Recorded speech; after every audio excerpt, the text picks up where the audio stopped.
Olá, olá, seja muito bem-vindo a mais um episódio do podcast Talentos para o Sucesso. Eu sou o Rodrigo Viajando Ferreira e eu estou hoje aqui na cidade de Juiz de Fora. A gente teve um treinamento aqui hoje na Mercedes, né, grande empresa, imensa empresa, onde nós falamos sobre pontos fortes, talentos, pontos fortes, ajudando o time da Mercedes a entender como aplicar essa metodologia de pontos fortes nos seus gerentes. Foi um dia muito legal. A gente começou o dia com um RPG aplicado pelo Leandro, né? Depois a gente teve uma discussão com o time sobre os entendimentos do que aconteceu no RPG, nas metáforas do RPG, aplicadas ao desafio que eles têm de colocar essa metodologia para valer no dia a dia dos gerentes da Mercedes. Então foi um dia muito legal, muito aplicável, e agora estou aqui no hotel e meu compromisso é gravar mais, com mais frequência para vocês, então esse episódio não vai ter vinheta, vocês perceberam? Não teve vinheta de entrada, não vai ter cortes, não vai ter. Enfim, uma coisa mais live aqui, eu e vocês, tá? Tô aqui controlando pelo Apple Watch aqui se eu tô enquadrado, estou. E eu tô com uma cola aqui no meu iPad, tá? Do roteiro que eu montei para vocês, porque hoje eu quero falar sobre engajamento, né? Quero conversar um pouco com vocês sobre desengajamento, desilusão, enfim, né? E eu cansei de ouvir sempre a mesma história, né? Você tenta de tudo para motivar o seu time, mas a equipe parece que está só batendo cartão, né? Você já deve ter visto isso acontecer várias vezes na tua empresa. Né? Parece que o time está trabalhando no limite, né? Fazendo o mínimo, desconectada do propósito. Né? E isso faz parecer que você está dando murro em ponta de faca. Né? E aí vale a pena tocar nesse assunto do propósito. Né? Qual é o propósito? Qual o propósito que você está incutindo no teu time? Eu hoje discuti com o time da Mercedes, por exemplo, a importância de você conectar os seus talentos com os seus porquês. Por que eu quero fazer isso? Por que eu quero implantar, por exemplo, a metodologia de pontos fortes na Mercedes? Né? Quais talentos meus se conectam com isso? É muito fácil para mim, por exemplo, que tenho significância, olhar para um desafio desse e enxergar sentido no que eu quero fazer. Uma pessoa que tem crença, por exemplo, também. Agora, e quem não tem? Né? Como é que você conecta? Qual a importância disso? Né? Então, o problema é que às vezes você está só jogando um curativo numa fratura exposta. Né? Quando a gente fala de uma equipe desengajada, a primeira coisa que vem na cabeça é: tá todo mundo cansado e todo mundo precisa de um descanso. Né? E é claro, o cansaço físico existe, mas tem um nível de cansaço que não se resolve com férias. Tem um nível de exaustão que é emocional, que é de alma, que é de propósito, voltando no tema propósito. Né? É quando a pessoa faz o mínimo do mínimo. Sabe aquela sensação? Né? Ela não quer errar, não quer ser repreendida, mas ela também não quer brilhar.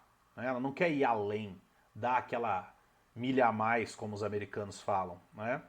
Ela está em modo de sobrevivência, está desconectada, está desiludida, né? Como a gente vê em muitas empresas por aí. E o pior é que você, líder, sente que está tentando de tudo. Está tentando happy hour, está tentando um discurso motivacional, umas dicas de autocuidado para o time, e nada está mudando de verdade. Usando a metáfora que a gente usou hoje na Mercedes, você está cortando cabeças de dragão, e mais cabeças de dragão, e mais cabeças de dragão, e as coisas não estão mudando. Né?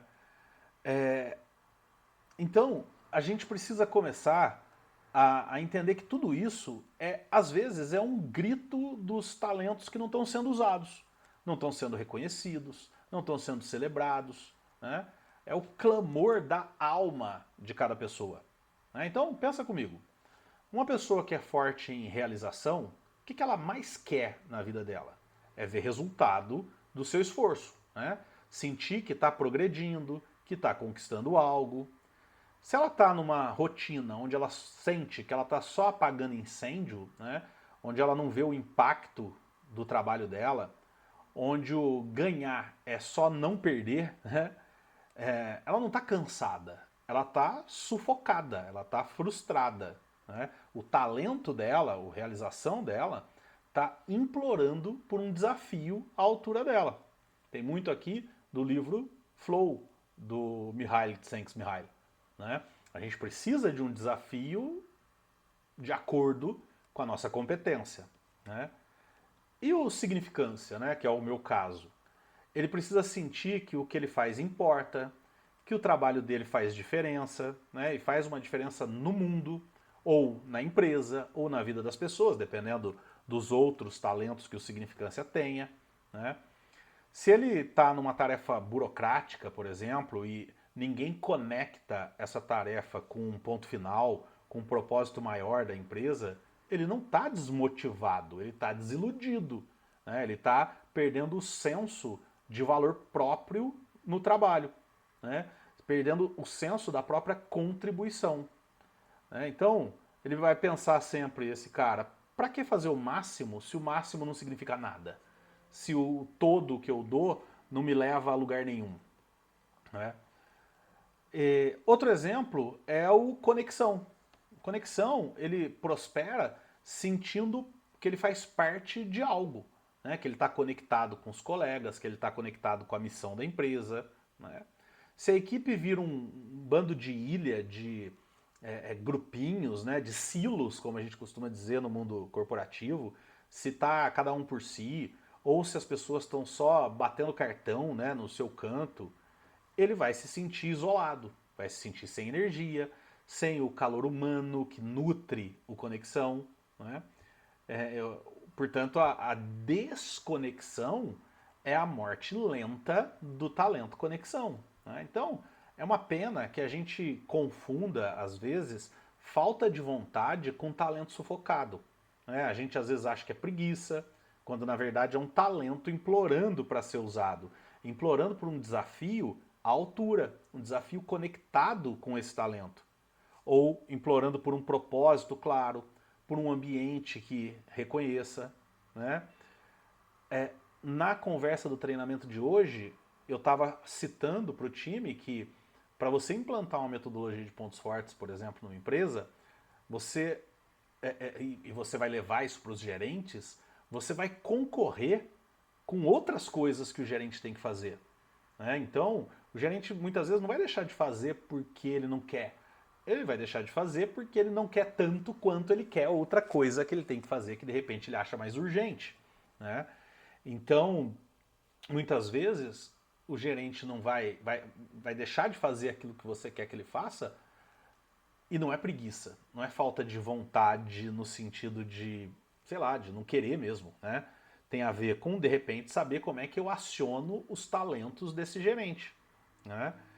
Então, se a tua equipe está desmotivada, ela está sem a gasolina certa, né? E a gasolina da alta performance é o talento. Eu tenho uma palestra que eu posso até deixar para vocês, se vocês quiserem, se vocês pedirem, eu posto como um episódio aqui do Talentos para o Sucesso, uma palestra minha que chama Não existe alta performance, existe auto performance. Né? E tem muito a ver com isso, que a alta performance de alguém é a auto performance dos talentos dele. Né? Porque os talentos das pessoas é o que move as pessoas de verdade. Né? Agora, aqui vem a porrada. Se você, líder, não sabe quais são os talentos da sua equipe, se você não tem ideia do que faz cada liderado teu brilhar, você faz parte do problema e não da solução. Né? Você está liderando um time vendado, esperando que eles se motivem do nada. Né? Agora, como que eles vão se motivar? Com o que eles vão se motivar? Né? Não adianta jogar a responsabilidade para o indivíduo se cuidar. Né? O seu papel como líder é criar um ecossistema onde esse cuidado, essa performance possam florescer. Ou seja, como eu costumo dizer, eu uso algumas metáforas para falar de talentos, né? Eu costumo dizer que você, líder, é o jardineiro. Você não é o fertilizante que você joga aleatoriamente e caia onde Deus quiser, né? Você precisa de entender como extrair produtividade dos talentos daquela pessoa, né? Você precisa de um mapa dos talentos do teu time, né? Eu costumo dizer que cada ser humano tem um botãozinho que quando você aperta esse botãozinho, essa pessoa faz o que precisa ser feito. O teu papel é saber quais são os botõezinhos de cada liderado teu, e esses botõezinhos são os talentos, né? Então, a virada de chave é muito simples e muito poderosa ao mesmo tempo. O desengajamento não é uma falha de caráter, mas uma falha de design, né? É um problema de sistema. Não é que as pessoas não queiram fazer, é que elas não encontraram o porquê ou como que ressoa com o que elas são de verdade. Eu costumo dizer, né, já passou por treinamento meu sabe, que talentos não explicam o que a pessoa faz, explicam o porquê ou como. Então você como líder, se você quer um determinado o que, você precisa encontrar os porquês e comos de cada liderado, né? Os seus liderados, eles não estão tentando escalar uma montanha com a ferramenta errada, né? Se eles estiverem tentando fazer isso, tá errado, né? E muitas vezes o liderado está tentando escalar uma montanha sem ferramenta nenhuma, né? Porque não está usando nenhum talento dele no dia a dia. E você está atrás, vai que dá, vai que dá, vai que dá. Não adianta, isso não é motivação, né? Não existe esse tipo de motivação. Isso a gente pode chamar de, sei lá, energização, mas não é motivação, né? Até porque o funcionário o liderado um pouquinho mais cínico, na cabeça dele tá, não dá. Ele tá ouvindo você falar, vai que dá, ele tá, não dá, né? Então quando você entende os talentos do seu time, você não está só motivando, você está realinhando o propósito individual com o propósito do time. Esse é o segredo. É você pensar como que esse cara atinge o propósito dele enquanto ele atinge o propósito da organização, né, ou do time. Ou seja, você está dando a ferramenta certa na mão certa, né? Você está criando um ambiente onde a performance alta não é sacrifício, é uma consequência natural. Isso é outra coisa que você já deve ter me ouvido falar 1000 vezes, né? Eu não gosto daquela frase sair da zona de conforto, né? Pelo contrário, na metodologia da Gallup fique na zona de conforto. Encontrou a tua zona de conforto, fica lá, né? Porque é lá que vai estar teu resultado, né? Ou seja, você não pode se sentir se sacrificando para fazer algo, né? Ou seja, o objetivo não é que uma pessoa necessariamente trabalhe mais horas, é que ela trabalhe melhor, com mais energia, com mais paixão, né? Usando aquilo que ela já tem de forte nela, né? Então, o que você faz com essa ideia, com essa parada toda que eu contei aqui, né? Você começa esquecendo essa história de lista de 10 dicas para motivar o time. Isso não existe, né? Vamos para o que funciona de verdade. Primeiro, mapeie os talentos, ou melhor, começa a observar os talentos do seu time para você poder mapear esses talentos. Se você não tem acesso ao Clifton Strengths dos seus liderados, começa a prestar atenção. O que faz cada pessoa brilhar? O que quando ela faz, você vê que ela se ilumina? Em que tipo de tarefa ela entra em estado de flow? Né? Pergunta para ela, né? Sempre que possível, pergunta o que você mais gosta de fazer aqui? Qual o desafio que você tem aqui que te energiza mais? Né? E aí você vai descobrir os pontos fortes dessa pessoa, desse liderado, né? Você vai entender que a semente por trás desses pontos fortes são os talentos daquele liderado, né? É importante você entender que as respostas do que motiva cada pessoa tá nele. É só perguntar para ele. Às vezes ele não sabe, aí você vai ter que conduzir ele para que ele encontre essas respostas, né? Segundo, depois que você observou e mapeou os talentos, segundo passo, alinhe as tarefas e desafios com esses talentos. Então você deve tentar, na medida do possível, ajustar as tarefas para que as pessoas usem os seus talentos, né? Então, um cara com organização vai brilhar em planejar projetos complexos, por exemplo. Enquanto um com comunicação vai amar, por exemplo, apresentar resultados, fazer uma apresentação. Né? Não tenta enfiar um pino quadrado num buraco redondo. Né? Sabe aquela mesinha de criança que encaixa os pininhos? O pino quadrado tem um lugar, um buraco quadrado para ele. É só colocar ali. Né? Não adianta forçar. Agora, hoje também no treinamento surgiu uma dúvida honesta de um dos participantes, que é, tá bom, mas como é que eu uso essa metodologia de talentos para colocar a pessoa certa no lugar certo numa indústria onde o cara tem que apertar o parafuso? É a função dele apertar o parafuso. Né? Tá bom, mas a gente não pode reduzir o trabalho de uma pessoa a apertar parafuso. Ela faz outras coisas, ela se relaciona com os amigos, né? Ela pensa em novas formas de fazer as coisas. A gente não pode pensar que... a gente não pode ser tão reducionista assim. Além disso, essa pessoa hoje está apertando parafuso. O que ela vai estar fazendo amanhã? Como é que eu preparo essa pessoa para o amanhã, né? Terceiro passo, crie reconhecimento específico e não reconhecimento genérico. Bom, para começar, reconheça, né? Porque a maior parte dos líderes nem reconhecer reconhece. A gente é péssimo em reconhecer. Eu costumo brincar dizendo que a gente é um leão para cobrar e uma formiguinha para reconhecer. Né? Agora, quando for reconhecer, não, em vez de você falar, por exemplo, ó, bom trabalho, fizemos um bom trabalho, né? Que é genérico, morre rápido, né? Diga, ó, fulano, o seu analítico fez a gente achar a raiz do problema. Parabéns. Ciclano, a forma como o seu desenvolvimento ajudou aquele novo colega a se sentir bem-vindo é inspiradora. Parabéns. Tá? Faça mais isso. Que outras oportunidades você pode fazer essa mesma coisa? Né? Isso mostra que você vê a pessoa e que você valoriza quem ela é. Né? E o que ela faz com quem ela é. E esse é o caminho natural para você ajudar uma pessoa a usar os talentos dela. Né? Você faz a pessoa perceber que ela não é um robô que tem que entregar resultado. Né? Portanto, reconheça o talento em ação, não apenas um cheque numa lista de reconhecimento. Né? Então, meu querido líder, pare de tentar consertar o que não está quebrado. Começa a entender o que está adormecido. A sua equipe não precisa de um empurrão. Ela precisa de um palco onde os talentos dela podem brilhar. E adivinha só, esse palco é você quem constrói, líder. A diferença entre um time exausto e um time engajado não é o volume de trabalho, é a inteligência e o propósito com que o trabalho é vivido. Tá? É o talento sendo a bússola do trabalho. Então, pensa nisso, pensa como colocar isso em prática e trabalhe, líder, para fazer com que cada liderado teu descubra os talentos dele, descubra como usar os talentos dele, mesmo que não seja possível ele usar numa determinada tarefa, mas é possível ele usar na vida dele dentro da organização.